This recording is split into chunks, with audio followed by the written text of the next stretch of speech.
நிறைய பேர் சொல்றாங்க அண்ணாமலை என்ன அரசியலே பேசுறது இல்ல அப்படின்னு. அவர் கொஞ்சம் அரசியல் பேசணும்,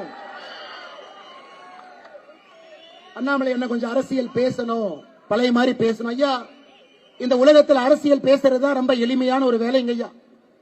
விமான நிலையத்துக்கு வெளியே வந்தீங்கன்னா பத்திரிகை நண்பர்கள் இருப்பாங்க, ரயில்வே ஸ்டேஷனுக்கு வெளியே வந்தா பத்திரிகை நண்பர்கள் இருப்பாங்க. பத்திரிகை நண்பர்கள் அவங்களுடைய கடமையை செய்வதற்காக மைக்க நீட்டுவாங்க. இன்னைக்கு அரசியல் எப்படி இருக்குன்னு நீங்க யோசிச்சு பாருங்க. எதிர்கட்சியா இருந்தா ஆளுங்கட்சி சரியில்லை, ஆளுங்கட்சியா இருந்தா எதிர்கட்சி சரியில்லை. இந்த அரசியலை பேசுவதற்கு எதற்கு அண்ணாமலை அங்க போகணுங்க ஐயா? நாம் இந்த அரசியலை செய்வோம், அடிப்படை மாற்றத்திற்கான அரசியலை செய்வோம். தமிழகத்தில் இப்பதான் இத்தனை ஆண்டு காலம் கழித்து மக்களுக்கு பிடிக்குதோ இல்லையோ ஒரு புரட்சி நடந்திருக்கு. ஒரு முதலமைச்சர் ஆட்சிக்கு வந்திருக்கிறாங்க. நான் எல்லா இடத்திலும் கூட சொல்வது ஓராண்டு காலம் கொடுங்க, ஒரு ஆண்டு காலம் கொடுங்க. 108 எம்எல்ஏ வந்ததுல 101 எம்எல்ஏ இப்பதான் முதல் டைம் சட்டமன்றத்துக்குள்ள எட்டி பார்க்கிறாங்க. சட்டமன்றத்துக்குள்ள எட்டி பார்க்கிறாங்க, கை குழந்தையோடு வந்திருக்கின்றார்.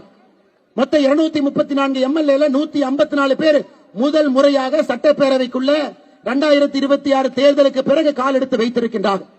அவர்களுக்கு நான் எல்லா இடத்திலும் சொல்வது ஒரு வருஷம் கொடுப்போம், வேலையை செய்யட்டும். அவர்கள் வேலையை சரியாக செய்யவில்லை என்றால் முதல் குற்றச்சாட்டு வைப்பவர்கள் நாமத்தான் இருப்போம். அதில் எந்த மாற்று கருத்தும் இல்லை.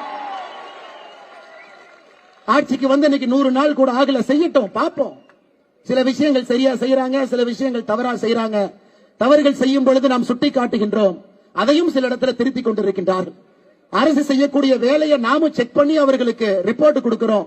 டாஸ்மார்க் எத்தனை கடைகள் இன்னும் 500 மீட்டருக்குள் இருக்கு, அதையும் அரசு ஆமோதித்து நடவடிக்கை எடுக்கிறாங்க. அதை நான் நிச்சயமாக பாராட்டுகின்றேன். அது நல்ல ஒரு அரசியல் போக்கு. ஒரு வருட காலம் தப்பு பண்றாங்கன்னா நம்ம பேசுவாங்க ஐயா. இன்னைக்கு எனக்கு தெரியும், தமிழகத்தில் எதிர்கட்சி நண்பர்கள் நிறைய பேர் நம்மளை பார்த்து சொல்றாங்க, அண்ணே நீங்க அரசியலே பண்ணல. எனக்கு எதிர்கட்சி பண்ணக்கூடிய அரசியல் என்னன்னா, எப்படியாவது இந்த ஆளுங்கட்சியை கவுத்து ஆட்சிக்கு வர வேண்டும் என்பதுதான் எதிர்கட்சிகள் செய்யக்கூடிய அரசியலா இருக்கு. அதுக்கு ஆபரேஷன் மெகாலயான்னு ஒரு பேரு, புள்ள உடிக்கிற மாதிரி 10 எம்எல்ஏ புடிச்சிட்டு வாங்க, அவங்கள சபாநாயகரின் மீது நம்பிக்கையில்லா தீர்மானத்தை கொண்டு போங்க, அதுல ஆட்சியை கவலுங்க ஐயா. தப்பா ஆட்சி பண்ணா ஆட்சியை கவலுப்புங்க ஐயா. ஒரு வருஷம் எல்லாரும் நேரம் கொடுங்க. எதற்கு காலையில வெந்நீரை ஊற்றியது போல எல்லாம் அப்படி சுத்திக்கிட்டே இருக்கிறீங்க, வேலை செய்யட்டும். அதே போல மத்திய அரசை பொறுத்தவரை இன்னைக்கு நண்பர்களுக்கு இந்த மேடையில் நான் சில விஷயத்தை போட்டு உடைக்க விரும்புகின்றேன்.